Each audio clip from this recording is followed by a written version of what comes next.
Hello, Dr. Davina. Welcome to the Women Waken podcast. Hi, nice. Hi, thanks for having me.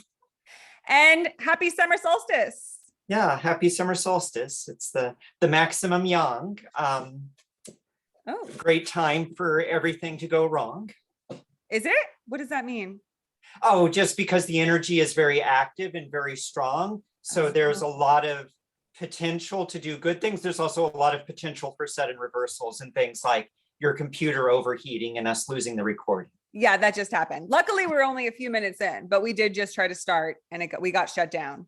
Okay, so that's a thing on summer solstice. Well, obviously it's solar and it's the most solar energy of the whole year. So there's powerful sun coming through, energy through that. So, but that can make things, vibrant, right? But I guess that can also cause things to kind of go a little too haywire, powerful.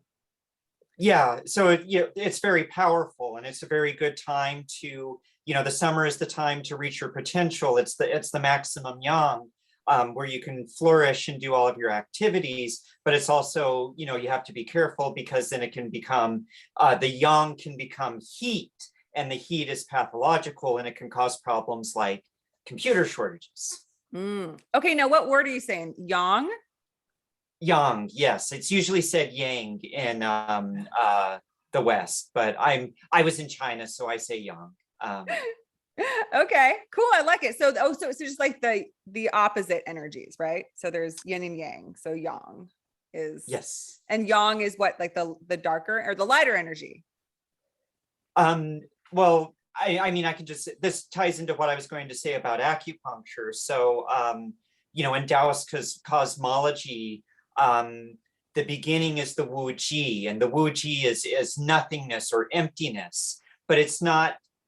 It's an interdependent emptiness where all potential is there. So, like in the Tao Te Ching, they say it's the mother of all things. So we can think of it more. This emptiness more as like the emptiness of the womb, where it's the potential for all expression. And then from the Wu Ji, from the emptiness, the potential for manifestation comes out, and that's the Tai Chi.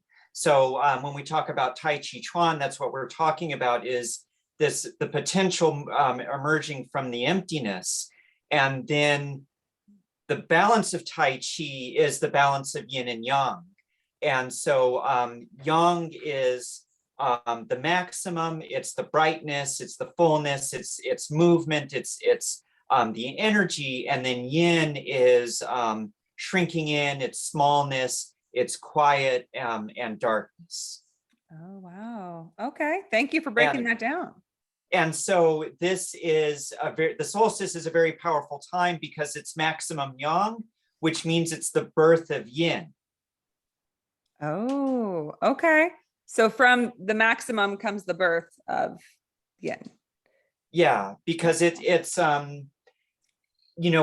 really, so it's all one thing. It all comes from Wu Ji, and then the manifestation is this interplay between the yin and yang, but yin and yang aren't two separate things, they're the same thing.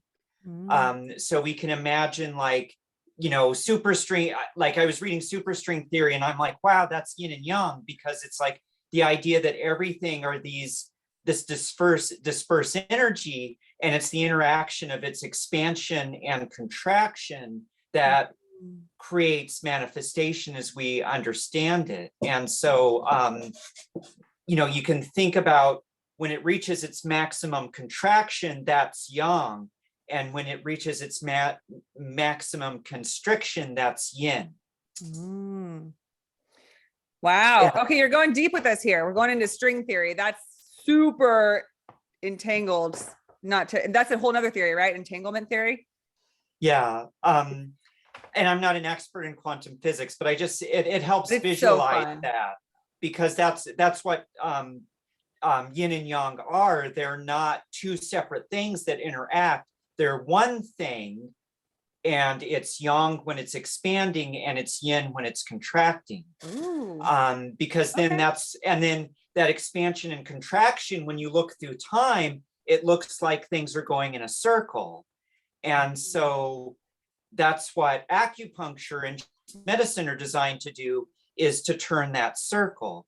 And so when you're healthy, yang turns into yin and yin turns into yang in a constant circle. But when there's stagnations and blockages that prevent that smooth transformation of yin and yang, then that's where disease comes in.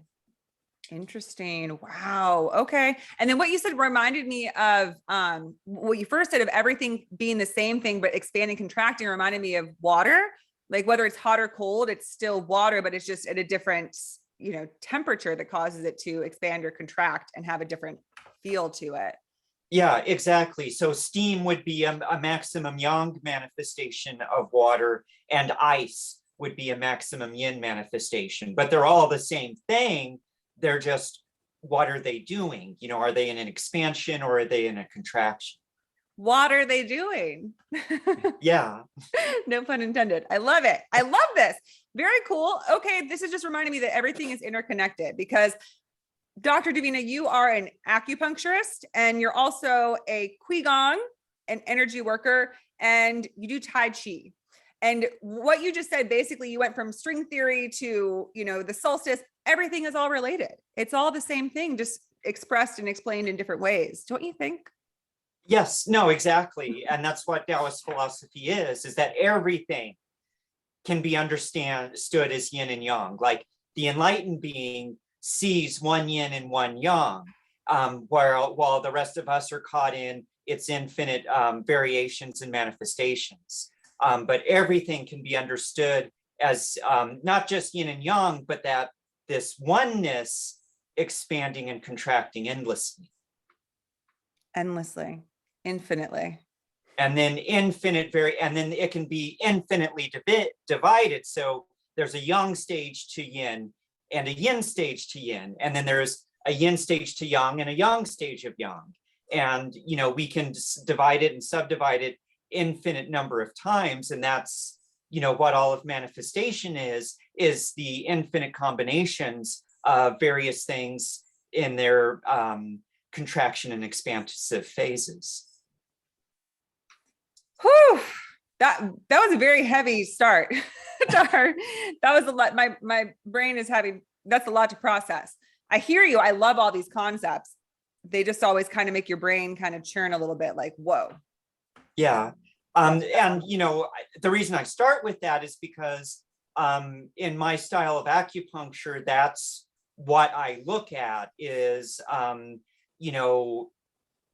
the expansion of yang and the contraction of yin, and where are people getting stuck in that cycle? Like I was going to call my practice Circle of Life Acupuncture, but that would have run into too many Lion King conflicts. But, just this idea that health is this smooth flow of yin transforming into yang and yang transforming into yin, and disease is blockages somewhere in this transformation. Absolutely. Do you have any familiarity with the 5 elements?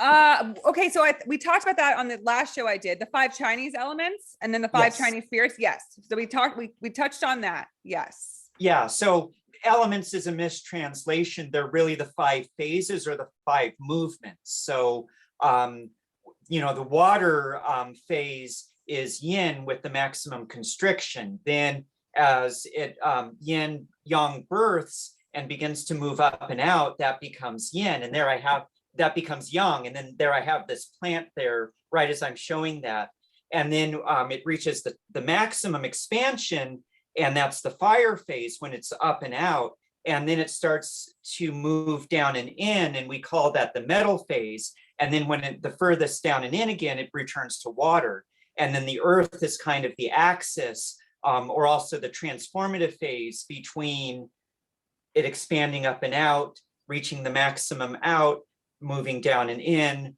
reaching the maximum in. So these are natural cycles, and it sounds like this, you incorporate this in your work because this is what's seen within our bodies energetically, and what causes us illness or ailments in our body, aches and pains and all of that. So what is, if we're going in a normal cycle and we're healthy, what changes when, we need to seek out an acupuncturist? What's going on in our body if we're experiencing discomfort or disease? I mean, there are infinite diseases with infinite causes, but primarily is that you live, you break harmony with the cycle of expansion and contraction. So, if you're if you're in tune with nature, then you follow the same cycles as nature. So you wake up with the sunrise and you go to bed with the sunset, or shortly after sunset. But how many of us in our life actually do that? We have various needs, but then those needs aren't always easily met, and we need to use force, or we need to pursue those needs. And that puts stress on us and strain on our body. And, how many of us are really like, so the idea, the Taoist ideal is that you're a hermit living out in the woods, drinking natural spring water, waking with the sunrise and sleeping at sunset. But how many of us, live our life in harmony like that? And so that disharmony, breaking phase with that cycle is the source of disease. And so, you think of our past, our fast-paced life, you think about our diet and what we're eating too much of some things, eating too little of other things, and drinking coffee to force ourselves awake to work a 12-hour work day.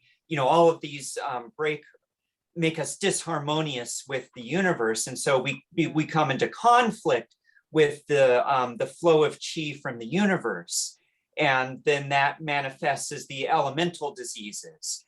And so when we force yin and yang to change too fast, then that produces wind, which causes disease. When we resist change, we become frozen, and we call that state cold. When we try to make things happen too quickly, we move too fast, and that becomes heat. And that, causes things like inflammation in the body. When we get hesitant and we're not sure what to do, then then that's a damp state, and we get, we develop these accumulations of sticky water. And so, as we live out of harmony with the universe, then the natural changes of chi in the universe become disease towards us. So like COVID, we were talking about COVID. COVID could be seen as a wind, and we can see how that wind has brought substantial changes to every aspect of our lives, our society, our economy, and everything else, and shows us how out of harmony our society really was, how out of harmony our bodies were.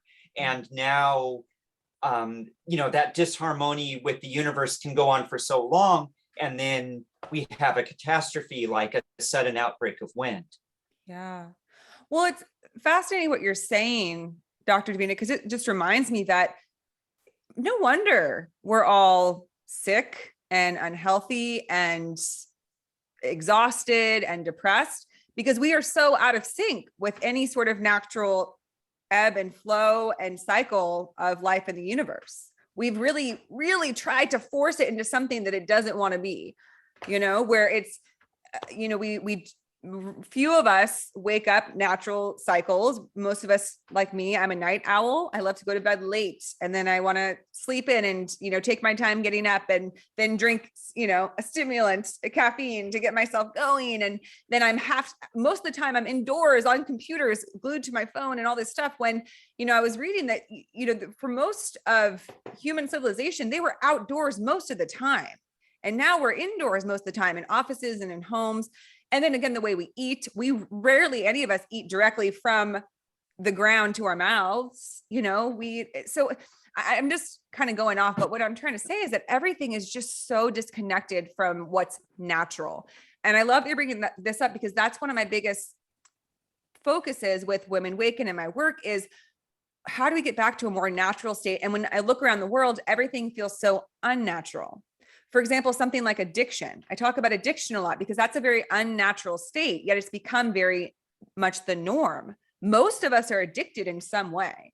And when you talk about all these different elements and energy, I feel like addiction is like when you've, you know, kind of when you're not allowing something to come naturally, you're kind of trying to force an element, you know, create like an elemental balance that's not. Yeah, no, exactly. Addiction is 99% of the time, addiction is an attempt to self-medicate. Oh yeah. Yeah.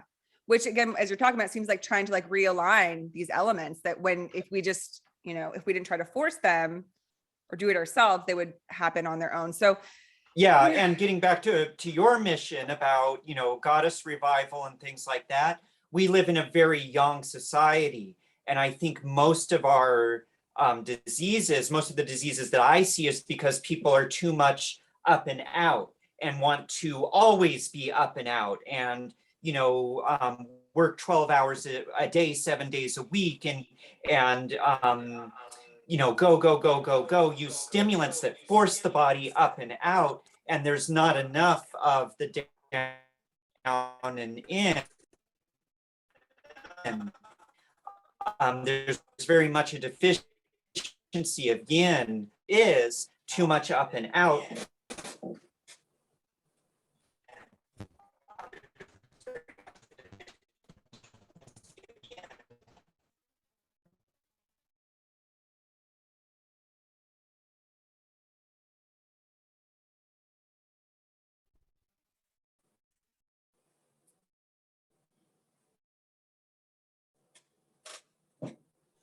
Freezing again.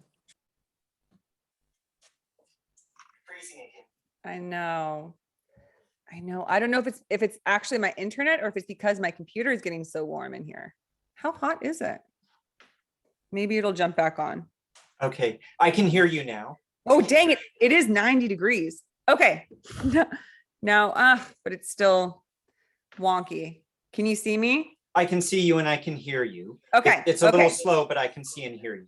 Okay, now we're back. So let's get back to it.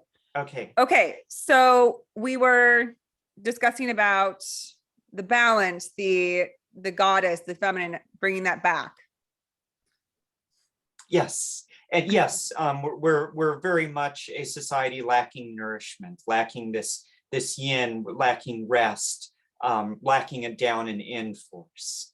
And I think a large part of the return of the goddess is returning to a state of valuing more yin processes. Mm-hmm. You know, one thing that I love about Tai Chi is instead of, most martial arts are very young, they're about strength and speed. And I love Tai Chi because it's very yin. It's about, you know, moving very slow and these, you know, subtle, graceful movements that are actually very powerful. That is so much aligned with the divine feminine, right? What you just said, because that reminds me of water, right? And when you move, and now when I think about it, when I think of Tai Chi, the slow moving one, right? Yes. It's almost like someone's in water or underwater, you know, when they're moving very slow. And there is that sort of trust that power doesn't have to be, you know, forced and fast. It can be slow and intentional. Yeah. And, you know, I mean, we do like the ultimate is that, you know, we can move very fast and we develop this power that becomes very fast and explosive. I don't even know if you can see that because the video can't record it when I move that fast. Too fast. You're a ninja, too quick. But that, you know, that snap comes from, you know, me practicing moving very slowly and doing that, you know, for when I'm very relaxed and developing this, you know, you think about like water coming as a wave, you know, water can trickle along as a stream or it can pound as a tornado, as a wave. But then like when you throw a rock at the water, it just moves around and doesn't resist it. Yeah. Wow. Awesome. Okay. Such beautiful concepts we're diving into, but I do want to bring us back to you and ground us in your work. So obviously you're knowledgeable about so many of these fantastic topics. And so and you've described a little how you incorporate them in your work as an acupuncturist, but your work goes beyond that. So how else are you incorporating these things? How else do you work with these energies and these concepts and theologies as a acupuncturist, you know, as in your work in Tai Chi and Qigong? Yeah. So Qigong. Qigong. So like, the foundation of my acupuncture style is I follow Kiko Matsumoto, a Japanese practitioner who does a lot of hara diagnosis, and the hara is the abdomen. So I press around the abdomen, going around in a circle usually, and finding, where is it stuck? And then what's really wonderful and exciting about this style that I love so much is I'll find a place in the abdomen that is sore, tight, or tender, and then I'll find a point in the arm or a leg that immediately softens the point in the abdomen. And so the patient and I both know that something has changed. And so in incorporating Qigong into this, I can use a needle and I can needle that point in the arm or leg, or sometimes I can just run Qi energy between the point and the abdomen and cause the same reflex, cause the same release. And then when that stagnation release, the body moves into a more natural flow. So I don't really say that I heal people. I say that I remove the stagnation. I remove what's blocking the body from healing itself. Okay. Beautiful. That makes sense. And I mean, that's all we ever really need to do, right? Because the body knows how to heal itself, how to function naturally and harmoniously. We're the ones that kind of get in the way of that. We're the ones who get in the way of our healing, of our spiritual progress, of everything else. Because it's just so much fun. But okay, but you speak to people, and so do I, who, because this makes me think of, I feel like I've spent so much of my life in an unnatural state and trying to go against and trying to force things. And for a while it can feel fun because it's, I've been through addiction, I've been through all of that. And it's like, you think that you can sort of micromanage and create energy and force everything the way you want it, but ultimately it doesn't end up, when you do something unnatural, it's going to want to go back to its natural state. It doesn't stick, if that makes sense, right? It's like, Correct. You try to make your life look a certain way, you try to look a certain way, all these things you try to force, and it doesn't get you what you actually want. Because sometimes we think physical things will create emotional results, emotional peace, emotional happiness. Not always the case. We think that, forcing our bodies to do something will make us healthy. Not always the case. So for those of us who have reached this point where we think, I might just be ready to become into a true aligned state with myself, to really surrender and let go of trying to force. How do you help people to get, so that we're not creating those blocks for ourselves, so that we're not creating this unnatural sort of dysfunctional state within our body, right? Yeah, I mean, honestly, I'm still working on that myself. I am not yet an ascended master. You're not? But you have such a glow. I thought for sure. Yeah. The most powerful tool that I found is my Qigong practice, which is spontaneous Qigong. And, that is basically you learn to surrender. And you kind of start out holding a static pose, breathing and relaxing. And then you start, attuning to the movements of Qi, and it starts moving you the way that you should be moved. And that has helped me move back into a more natural life, because then I feel when I'm flowing smoothly, and I feel when I'm stuck or I'm resisting. And then I learn to surrender and let that flow. And sometimes, not always, in life, I can see, like in interactions, in my job choices, in how I go about my daily life, I can feel this when I'm at ease, and I can feel when I'm in resistance. I can feel when I'm allowing, and I can feel when I'm grasping and trying to take. And I start to become more aware of when I'm in harmony and when I'm not. Yeah. Can you share with us a little bit about what Qigong? Yes, Qigong. What is Qigong, and how does it differ from Tai Chi? But let's start with what Qigong is. Okay, well, I mean, so Qigong is energy cultivation, then Tai Chi is a martial art style of Qigong. Okay. So Tai Chi is Qigong, but it's Qigong that's used specifically for martial arts applications. Then Qigong, so Qi is, the Chinese word for like the vital life force or energy, or, there are something like 19 different translations. And then Gong is work or cultivation. So like the English word Kung Fu is the Chinese word Gong Fu, which means time and effort, or the time and effort required to develop a skill. And so, some people do just open their third eye and become aware of energy and how to move it. But for most people, it's a work and it's a cultivation, and it takes time and effort to attune yourself to the energy that you can begin to work with it. So that's what Qigong is the work, the cultivation work to attune ourselves, to cultivate and attune ourselves to energy. Beautiful. Beautiful. That's wonderful. Sounds like a fantastic practice. Can anyone do it? Do you need formal training? What does it look like? Yes and no. The basic work is to just do standing. So like if you don't know anything, what you can do is just stand and breathe. And that is Qigong, and that is energy work.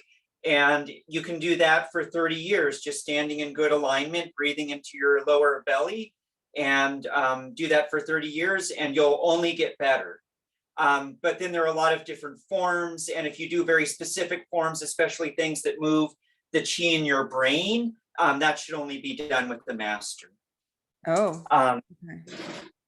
Yeah, there is such thing, Qigong psychosis, that people get from, because they get a book on Qigong and try to do these advanced forms that they're not trained to do. Oh, and no. It moves too much Qi in their brain and they get very disoriented. Oh, but you don't want to mess with it that. is very safe when done properly. So, I focus on grounding first, just like the basics, and you can do being a master just is mastery of the basics. So you can do basic Qigong forever and only get better. And honestly, I think a lot of the more advanced like movements and specific styles and things, I think 80% of that is marketing. It usually is.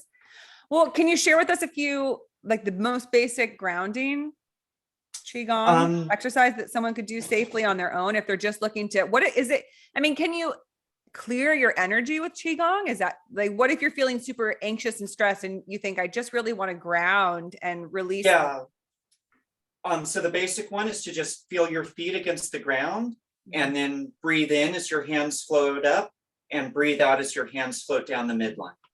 And this is safe and easy. This is the opening and closing for every Tai Chi form, because even though it's very subtle, it's also very powerful. And just breathing in as you float up, breathing out as you float down. Okay. I'm relaxing just doing this a few times. I'm feeling good with this. And that's just a good way. So, this is a very powerful Qigong, because as you come up, you're collecting the Qi of the universe. As you breathe out, you're bringing it down into your Dantian, this, kind of the first, second, and third chakra, where you store the energy that you use for later work. And at the same time, it's very safe and very gentle. You can also imagine, just as you come down, just pushing the energy down into your feet and connecting it to the ground. And that's a great way to ground into the earth. Wow. That's powerful. Woo. Ooh, I have some tingling in there's a lot of energy going on in those three chakras right there. Yeah. Root, sacral, solar plex. Woo. That's good. Well, thank you. It's, it's such a simple thing to work with and play with our energy, but yet sometimes it can be easy to overlook. Just like breath work, meditation, we can get, again, these distractions, these unnatural activities that have become so natural to us, that are so, because look, this something like this, a daily Qigong practice makes so much sense. I feel like it would benefit all of us, and meditation and breath work and all of these, and exercise and all these things. But yet these are kind of seen as like, more esoteric alternative things. It's very interesting to me, like the things that we call alternative medicine.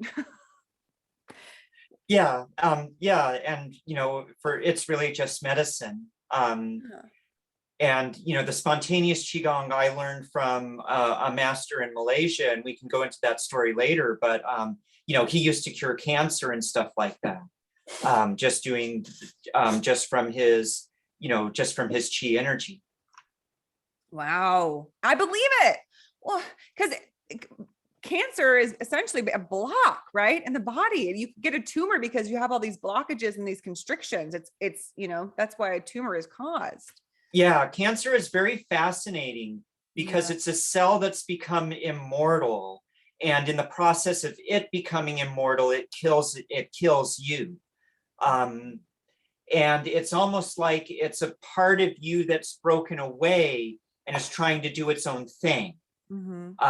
So yeah, there's a lot of I'm not currently treating cancer. I don't think I'm ready to yet, but it's very interesting thinking about like what cancer is. But yes, it's like it's usually a long-term blockage, and it's usually like a part of you that you've rejected that sort of tries to make its own body.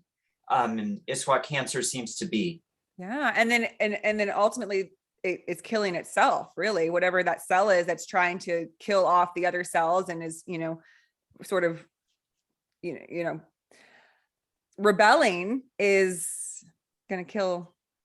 Yeah, and in its host. rebellion against its emperor, it kills the whole of society. Yes, exactly, which is like kind of a euphemism for the state of our world right now. We're all kind of people want to be rebellious. They want to fight against others, not realizing that fighting against another is fighting against yourself, because we're all in this together. We're all cells within one body within the earth, and we can want to get rid of as many people as we want, but that's we got to do this all together.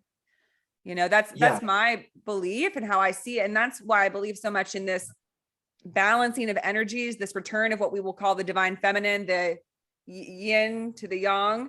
Because that's the part that to me is the grounded part that will say, yes, there is divisiveness, there's conflict, yet it's not a solution. The solutions we're using are not actually in any way realistic or effective, right? You can't kill cells in order to survive. That's not how it works. Yeah. Oh yeah, our whole economy has taken on the logic of a virus, which is infinite growth. Yes. And infinite growth is not sustainable indefinitely. There can't be infinite expansion. There has to be a contraction. And if you push up and out, then that when the down and in comes, it will often come very suddenly, and we'll have a wind manifestation like, the outbreak of COVID. Yeah, that makes so much sense when you put it that way, because I talk a lot about the analogy of the masculine and feminine. The feminine energy is what builds the roots, that knows that we need to cultivate life, and without focusing on that, then nothing can grow. And the masculine to me is the growth, which is also brilliant. That is what life is. It's what comes forth from the ground. We need both, but right now it's like all we have is growth. We're just this. Yeah, we're very much a maximum yang, maximum up and out. That is overextending its root system. And, we'll only go so far before, we kill the roots, and then the whole thing will come crashing. It's going down. And that's why I feel like there's this calling for people like you and I and others who are this sense for us to ground and put these roots in, like, hey, wait a minute. It's great to be innovative and to create, but we have nothing if we don't have, we'll all die. You die. If the roots are gone, the tree is gone, no matter how big and amazing it got, it's done. If it falls, it will be a very impressive stump. Exactly. And I think humanity deserves more than that. I think humanity can be more than just an impressive stump. I really believe in humanity to really have this big comeback and have this big restoration and really become what its true potential. That's what I see. That's the vision I have for our future, is because humanity is a beautiful thing. I don't know how in you are into, ideas of like other civilizations or other species or beings. But I think that there are many, many, many different variations of species. But but none exactly the same. Just like there's no two people exactly the same, no two cells exactly the same, right? So why not let humanity be shown in its greatest, in its highest form? And to me, that happens when we come into this harmonious balance, when we let it do its thing, right? When you let the body do its thing, when you let the earth do its thing, when you let humanity do its thing, it lights up how it's supposed to. And then its true brilliance is shown and expressed. And that's what I just believe in fundamentally from like the bottom of my heart. And that's why I do this work. And that's the only work I want to do, is to speak to this and to, connect with others who are doing things that hearken to this, right? That speak to this concept of, well, what if we align better? Well, what if we actually allow our true essence to come forth by removing these blocks, by aligning most effectively with our energy? Correct. So, yeah. And so that's sort of my thoughts on that. And I just love how everything you're saying really ties in to all those concepts. And just a little bit Yes, of no, absolutely. And, yes, like most, one of the main treatments I do is I check the fire points. And if the fire points are tender, then I needle metal water. That's like it's this brilliant, powerful, it's so simple, but it's also brilliant and really powerful. Like I've treated autoimmune diseases with this and got people out of wheelchairs by doing it. And it's the same idea of strengthening the down and in people who have had too much up and out. Yeah. Well, can you do that for the whole planet, please? I'm in that's why I'm here. That's, part of the process.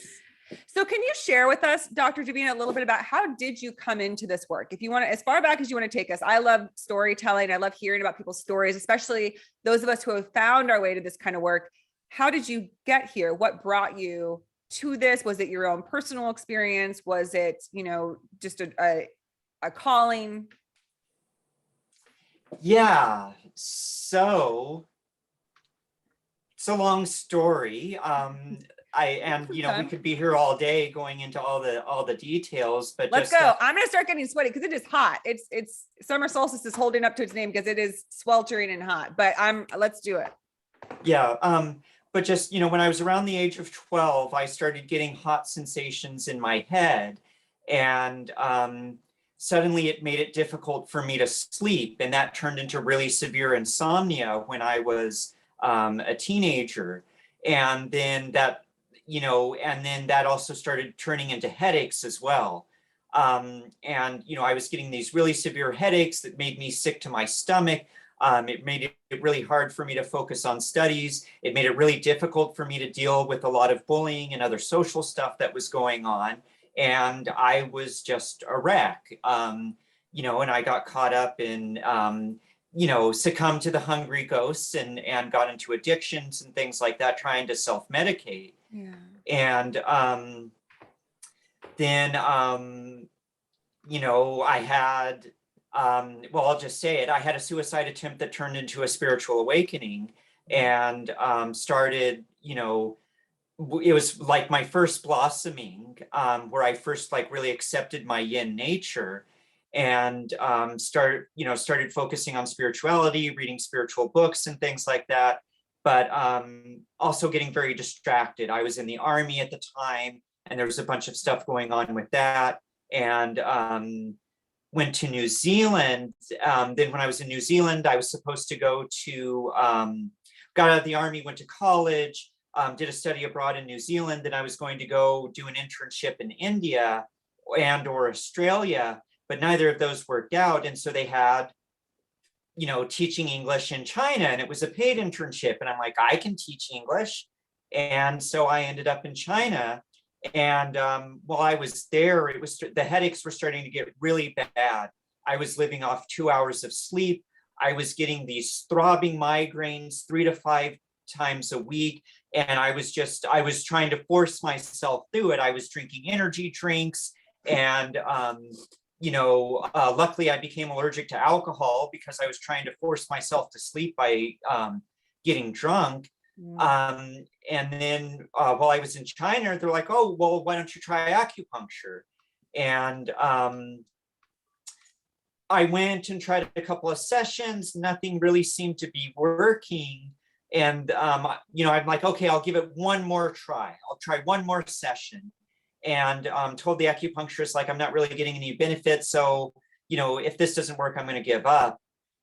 And so she's like, okay, well, I'll try a couple of different things. And I remember she put a needle in the palm of my wrist, and I felt a jolt go from my palm into my shoulder. Mm. And then the next day I was teaching, and the students asked me if something was wrong. And I'm like, what? Nothing's wrong. And I looked in the mirror, and I had turned beet red, like bright, like if you've ever seen someone with a niacin flush, like I was bright red. And then eventually that cleared out of my system, and I was 100 times better. And I went 6 months without a headache and got, some of the best sleep of my life. And then at the time, I was also studying, teaching English wasn't a very rigorous job. It was only like 20, 30 hours a week. So I was spending a lot of time outside studying martial arts. And I was studying Shaolin at the time. But then I found my way to Tai Chi. And even though, Shaolin was this very strong, masculine strength art, but I always loved Tai Chi. Like I had taken a Tai Chi class my junior year of high school and just absolutely loved it. And, fell out of practice for a decade. But then when I rediscovered it in China, I fell in love with it all over again and discovered that I didn't want to be strong and fierce and powerful. I wanted to be graceful and beautiful and powerful too. But being graceful was really more important. And so I was doing the Tai Chi. I was feeling better than I ever had in my life, getting acupuncture, and like, hey, why don't I study this myself? And we had decided to move back to America at the time. So I'm like, and then I, got online, and so, there's acupuncture schools in America. So why don't I do that? And, 8 years later, here I am. Then in the process, so I went to school, and around 2015, I took my license exam. So you can take the license exam after getting a master's degree. Took my license exam, passed, and then collapsed. So I'd been, been pushing myself for 4 years in school. I was very much this pushing up and out, using a lot of caffeine, like really bullying myself to make myself study 12 hours a day, every single day. And then all at once, I'd been pushing to the extreme, and then there was a sudden contraction. I divorced my wife of 9 years. I graduated and lost touch with my classmates, so I was completely cut off from my social network. My 2 favorite dogs died. I was initially rejected for the board, and there was this whole process I had to go through to get into that. So like everything that I loved and valued in my life disappeared all at once. What year was this? This was 2015. Whew. That's a tough year, Dr. Davina. Whoa. Yeah, no, it was, and I had a massive burnout. Like, I'd always been this very energetic person who could just push through anything, put in 12-hour days, get 4 hours of sleep, and do the same thing, and just and pay no price for it, or so I thought. And then for 2 years, I could do nothing. So luckily I was in the doctorate program, and our doctorate was set up that we did 4 or 5 day intensives, and then we're free for the rest of the month. And we were supposed to be working on our busy acupuncture practice on those other 26 days. But basically I would go make it through that 4-day intensive barely. And then I was done. I would collapse from exhaustion for the rest of the month. And that was really hard, because everything that I thought I valued about myself was taken from me. And so I had to find a different way to value myself. So I couldn't just love myself for my yang manifestations, for when I accomplish things and I get things done and I'm good, I had to learn to love myself when I'm resting, when I'm quiet, when I'm not producing, when I'm not accomplishing. And that was a very difficult process. I'd say I'm still in it 7 years later, but 2 years, I could do nothing. I couldn't even lay down because of my body ache. So I was basically sitting in a chair for 2 years, and got back into addiction, and there was a whole process of letting that go. And in the process, I was trying to use the same yang techniques I'd used before to get myself to do things, and I was bullying myself. And as I was, being really hard on myself, why are you so terrible? Why can't you do this? Why don't you do this? Like, we're going to do this now. We're going to do this now. We're going to do this now. And then another part of me was like, no, I'm not going to do what you want until you learn to love me. And I'm like, I can, there's a part, and became aware that there was a part of me that wasn't going with the program anymore, that was resisting, that was sabotaging my effort, that was stopping me from trying to do this. And it was making me pause and think about who I am and how I take care of myself and how I nourish myself. And it wasn't going to let me get out there and do these yang things and be this great doctor that I knew I could be, until I learned to be a great doctor for myself first.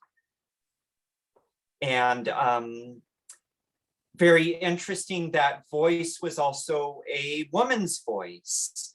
And in this process, I came out as transgender and discovered that actually the personality that should be at the forefront, the strong personality, the one that makes me happy, is this, this woman persona.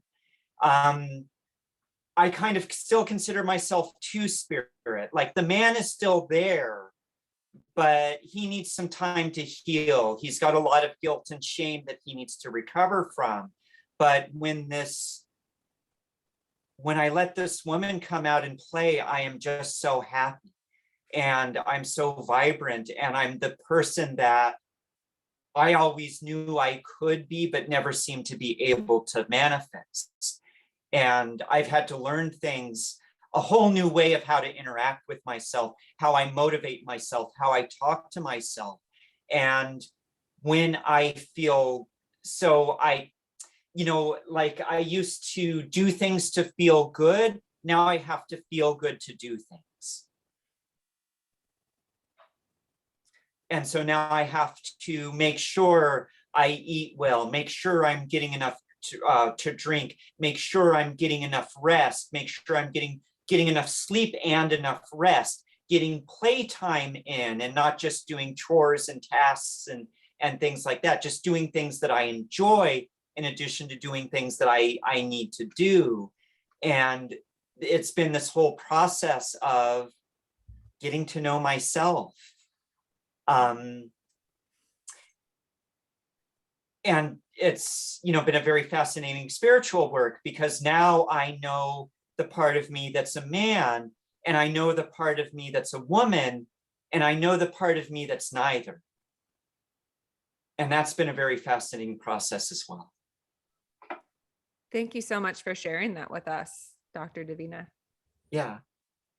And that's a very important thought and concepts to share, because I think that's becoming more present for a lot of people.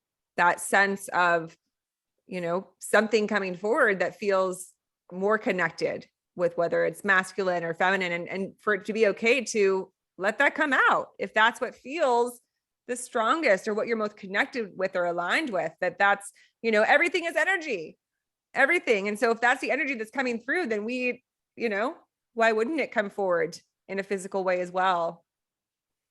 Yeah. And letting go of shame that makes us think, boys are pink and boys are pink and girls are, am I saying that reverse again? In the old days, boys were The old pink days. and girls were blue. That's very interesting. It's actually a pretty Oh, modern thing that boys are blue and girls are pink. wow. Um, you know, back in the 1800s, every child wore a dress until like the age of 6. Makes sense. I mean, you have to change their diapers all the time anyways. They should all be wearing dresses or one pieces. We should always wear dresses. They're so much easier. Just one They're piece. so I'm wearing much a more dress now. comfortable, aren't they? Yeah. And on a day like today, that free flowing air is very welcomed. Yeah. Yes. Yeah. And so I think it's so important to open up the doors for that and the conversation around that, and to have more people speaking about that, because we really have, talk about going against, like, trying to force things is, who says that there's all these distinct rules about how we're supposed to act and behave and what we're supposed to align with? We made it all up. Oh yeah, no, absolutely. And And yin and yang are not separate things. Yin and yang are within us all. So it's not like women can only be yin and men can only be yang. We're all infinite, intricate variances of yin and yang, all working together. And some are more feminine, some are more masculine, some are feminine within masculine, some are masculine within feminine. And it's all this beautiful expression of life. And every rule you can think of that we come up as humans, nature can find a way to break it. always, always. Absolutely. Absolutely. And what a powerful thing to be able to feel that energy within you, and to really harness it and honor it and bring it forth, and be able to do that, and to not have to have it fall into certain, again, structures or confines, and because I know that personally, the thing that I love about connecting with my feminine and being feminine and a female is that I feel this, again, this yearning for this balance, but this powerful, it's like a gentle power, right? It's like this thing that Yeah. has, this capacity for life and creation, but yet knows gentle, and that's what I feel most connected with. But honestly, also, I think it's ironically, I think I've been drawn to that in later life, because naturally I'm actually much more of a masculine energy, where I've always wanted to, create and force and see what I want to win. And I want to, this, that, and I want to create and have results and outcomes and all those things. And I think it's because I've seen just how burnt out and unhappy it's made me. And not to say that the masculine is always going to be a negative, unhappy energy, but what we conceive of as masculine right now, I think, is more rather that like noble leadership, creator, visionary type energy. It's become sort of overwrought, as you describe, when something becomes too blown up. And it's become a dominator energy rather than a protector energy. Yeah, absolutely. So I think I connect with being feminine, and wanting to connect more with my gentleness and patience, which does not come naturally because I'm a very impatient person. I don't want to wait for things. I want things right now.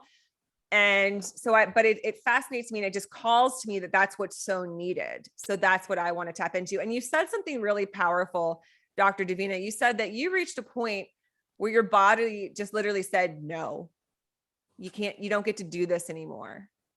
And that reminds me of what I think most anybody in addiction, that point where you're like, what? I can't keep living this reckless, crazy life. I can't keep just, throwing toxins into my body and just, totally demolishing myself. What? But it really is. It's like, you almost hear it at a certain point where it's like just a strong no. And it's hard to face, but also it makes me realize it doesn't even have to be addiction. I think that if you go too long, as you spoke to, because you said something else powerful, that until you learn to love me, I can't keep doing this. Or you said something along those lines. And that really hit me because, I've been in recovery and all of this, but I still struggle with that, where it's like, I can't accept myself, but I still want to make this happen. And there's a part of me that's like, you got to love me first. I need to be loved. Yeah. And that, I don't know if you feel this way, but I think that's the hardest thing you can ever do which again is so strange and seems so unnatural. Why don't we love ourselves? Yeah, no, whenever I write a book, the title's probably going to be something along the lines of the hardest thing I ever did was learn to love myself, and it was worth it. I was worth it. Yeah. Yeah. And how, from your perspective, from the place where you've gotten, where you're at a place where you've discovered and realized who you really are and what you really want to be and the energy that you're within, and you seem that you're comfortable with that and been able to embrace that. How did you get there? For those of us who are still trying. A lot of work. Yeah. 2 years of therapy really helped. And then many years of meditation where I was finally able to calm my mind down enough that in this still place, I could hear these different voices and these different parts of myself, and how the different parts of me communicating are what create this illusion of a single self. Yeah. Because that we talk about the ego being illusion, and it really is. We're actually multiple processes all working from different places and different motivations that work together in a way that creates an illusion of a single being. The same way we're 10 trillion independent organisms that just cooperate in a specific way that creates the illusion of a single body. Yeah. Yeah. Yeah. Everything is illusion, yet we're very stuck on these certain concepts that keep us very unhappy and very sick and unwell. Yeah. And it's, I'm mostly a Taoist, but I've also studied Buddhism, and the Heart Sutra is about emptiness. But what emptiness means is that it's empty of separation, that everything interpenetrates everything else, and everything intertransforms into everything else. So, the tissue that I have is things that I have constructed from eating food that was constructed by the unification of the sun, the soil, and a plant organism. Mm-hmm. And water falling from the sky or from irrigation. And so all of these whole processes of intertransformation are what we're just, we're just single points in this cosmic dance of creation and destruction. So it's not that we're empty and that we're unimportant or we don't exist, is that we're empty of singularity, we're empty of independence, but we actually interpenetrate and interconnect with everything else around us. Yeah. Yeah. We're all one. We're all one, and we infinitely transform into everything else. That's what the universe is. That's what God is. Just this big old fluxing, changing, infinitely changing, ever expanding thing. Yeah. And here we are, just one tiny aspect of it, trying to figure out the whole thing. And you're doing a pretty good job. I do my best, yeah. So again, Dr. Davina, thank you so much for sharing your personal account and your personal story. I would love to tap into another aspect of your work, trying to go into another realm, which I'm very fascinated with and always interested in talking about, because I'm big into like kind of the, dark, mysterious aspects of life. You're no stranger to black magic, and, not necessarily you've encountered it, it seems. Yeah, so part of my burnout, so while I was in my burnout, I'm like, okay, well, I need some time to rest and recover. So I'm going to go with this group on this quiet meditation retreat in Myanmar, with this arahat, this enlightened being who's overseeing this Dharma hospital where people come to be treated for free. And I'm like, okay, that sounds like a great way to kind of, relax and recenter and just get back into myself. And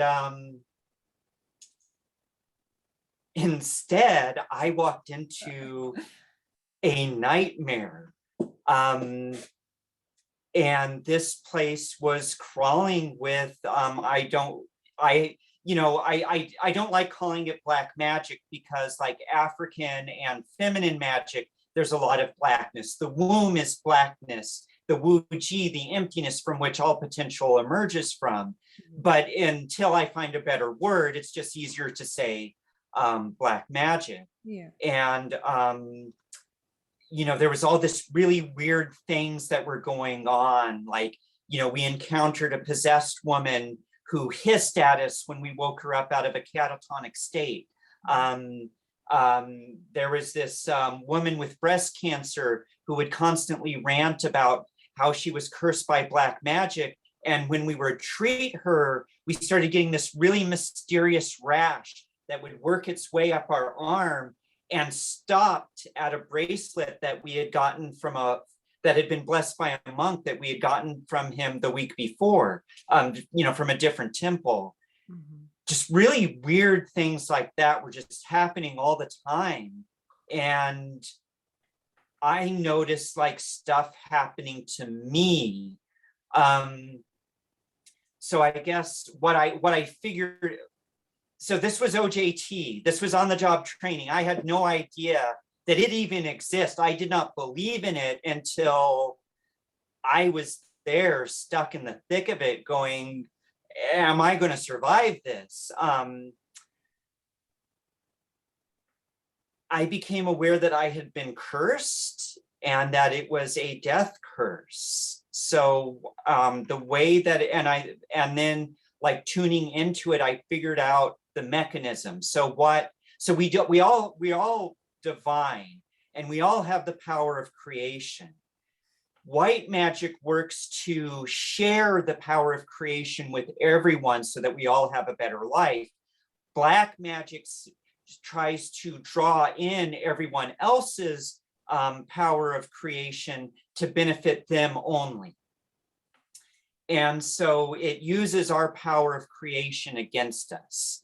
So what was happening was I was suddenly getting very angry.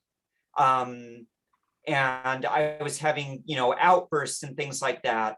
And it felt like I'd been angry before, but this felt different. And so what I figured out was happening was that the curse was being fed by my anger, and that I would eventually, I'm starting to do like, this is like stuff I do to protect myself. That's like spontaneous Qigong, but like interest. Anyways, if we cut out or something weird happens, don't be too surprised. Like when I talk about this stuff, like weird things happen. Oh, okay. It's gonna funky up the energy, but that's okay. We're holding fast now. But so far it seems that, so maybe the protection is working. And so so what was going to happen is I was going to be in a violent confrontation and that I wouldn't be able to pull myself out of because of my anger, and I would get stabbed and end up dying. And I like used my intuition, tuned into this, saw what was happening, and I broke my anger and overcame that. And since I wasn't feeding the spell anymore, it was broken. And there was more to that stuff. I honestly don't know that I have permission to talk about, and maybe I shouldn't, but a woman in white showed up out of nowhere. And, all of us were really confused about why she was there suddenly. But then she's like, oh, hey, come with me. You need to do this so that you can get better. And after all of my experiences, I'm like, I'm going to listen to you. And I did the things that she said and did a lot of clearing, and I did start feeling better. We fled the center in the middle of the night to save my life. And I got the impression that if I had stayed one, maybe two more nights, I probably would have died, even though I had broken the curse. Wow. Yeah. So, that stuff exists because just like, the light and the dark, there's power, there's energy.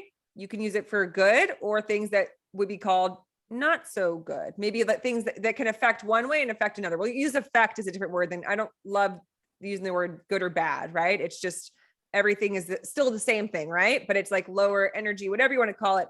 But yeah, I mean, black magic, darker spirits, whatever it is, it's just like you said, it's sort of, to me, it's cultivating energy with like an alternative motive, right? Rather than, again, letting energy be what it is. If you're trying to kind of cultivate it for personal gain, that's bringing it to a different, darker level, I would say. Yeah, yeah. So like I was taught the 9 mudras of the Zen tradition. And that's Lin, Bing, Do, Jia, Jin, Lia, Tsai, Qian. Then like in white magic for healers, we would do the Guanyin water pitcher, and we would fill this with love for everyone and then pour it out and share it. But then when those 9 mudras are used in like martial arts, like the ninja magic, then the last mudra is actually to turn that power into the individual. So, there's sharing out to others, and then there's empowering yourself at the expense of others. Yes. Yes. And I think that happens in our world fairly often. I think, especially right now, the world that we see, I feel like that is utilized, what you just described. We have a very black magic economy. Like if you look at Facebook's algorithms and the way that it promotes material that gets you addicted based on negative emotions. So if you get angry, you spend longer on your social media. So they promote posts that make you angry to feed and like, so it's literally like feeding off your negative emotions in order to enrich itself. It's very much a black magic algorithm. So I minimize my time on social media because of that.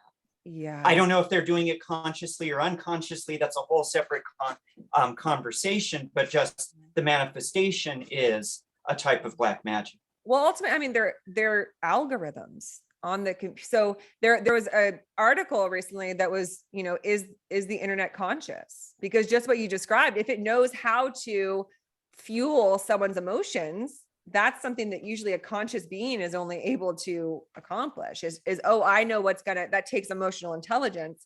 So we're kind of bordering on that. It's kind of creepy to say the least.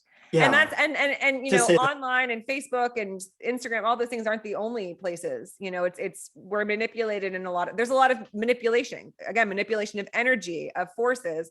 And it's, because I think that on this planet, we've decided this sort of masculine turn inside out, run wild is gain at any cost, profit at any cost. Because that's why do they do those algorithms on Facebook? Because, 1 billion people isn't good enough. They want 1 billion people on 12 hours a day, 13 hours. They're always going to want more. So how do you, just like you said, that's not sustainable to always need more, unless you want to warp people. So we're getting into some kind of that out there stuff, but I think about this stuff a lot because it's everywhere around us and it's only increasing.